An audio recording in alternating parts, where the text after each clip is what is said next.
start a business, don't get fixated on the stuffs like logo, branding, and what would be the design, etc. It is important, definitely, but are you doing that right at the beginning, right before everything? Specifically,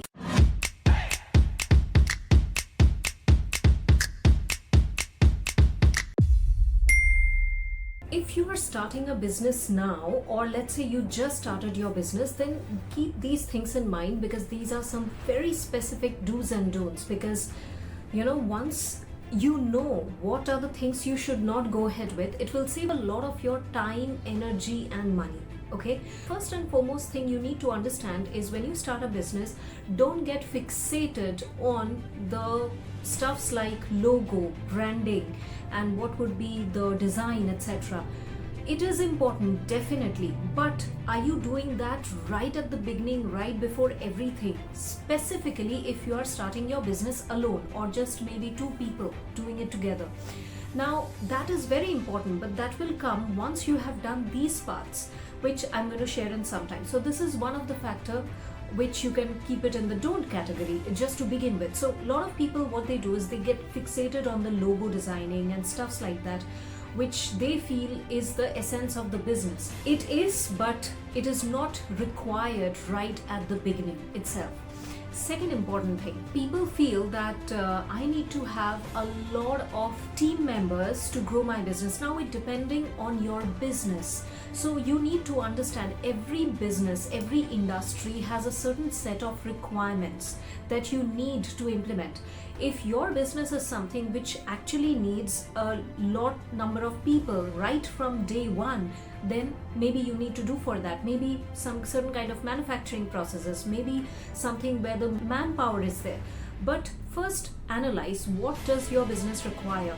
What is the MVP, okay, minimum viable product, or what is the basic thing that your business needs right at the beginning? You need to put it out here, okay? This third thing, important thing, is what people don't do and what people miss out, or you should not, take this lightly, are your total expenses that you are incurring. With respect to, it can be anything, whether it is your marketing, whether it's your operations, day-to-day billing, everything, okay? So what people forget is, they don't focus on this part, on the day-to-day activity, and at the end of the year, I would say, not every month, or even if you do it quarterly, very good, but at the end of the year, then they feel, oh my god, where did this money go?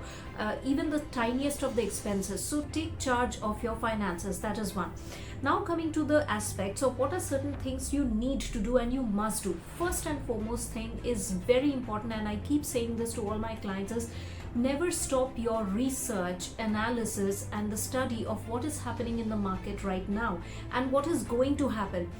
And never underestimate what has happened in the past, the historic aspects of the market, the history of your industry, of the businesses.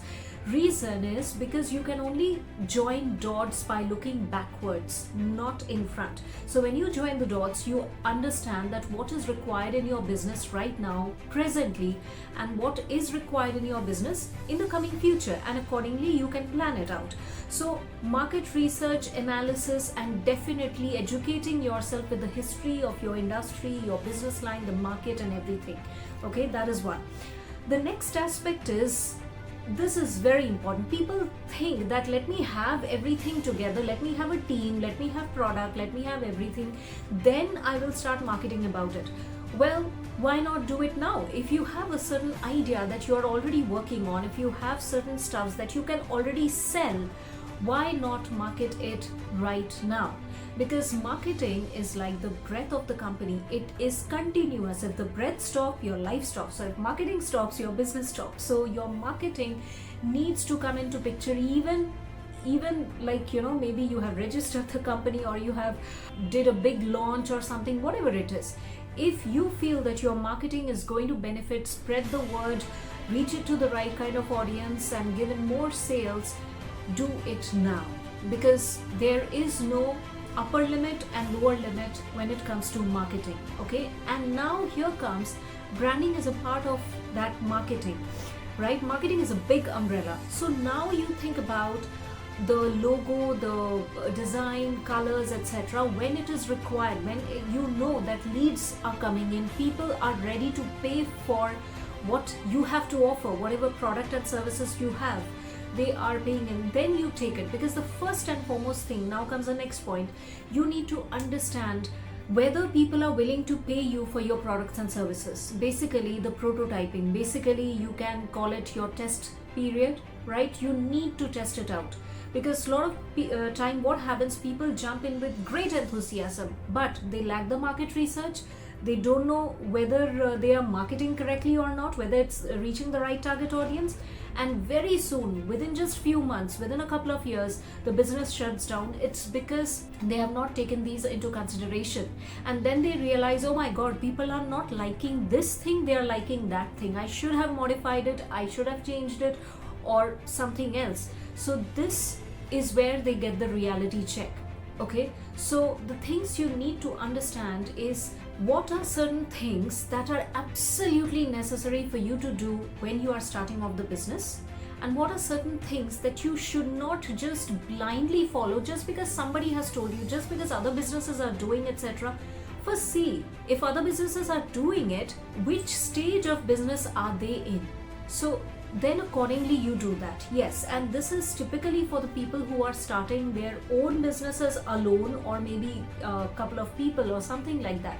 But if your business model is very different, like let's say you have investors, you have a big team, it's a completely B2B business, or a complete manufacturing or an industry based business, so then it's a completely different approach as well. But one thing, or rather two things, are very common across all industries, is your research and analysis, okay, staying updated to what is happening in the market, and of course the marketing part.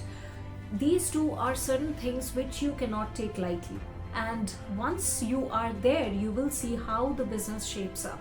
And for that, of course, one thing comes down, the bottom line is, if you do not have idea about how to go about this and that, you need help.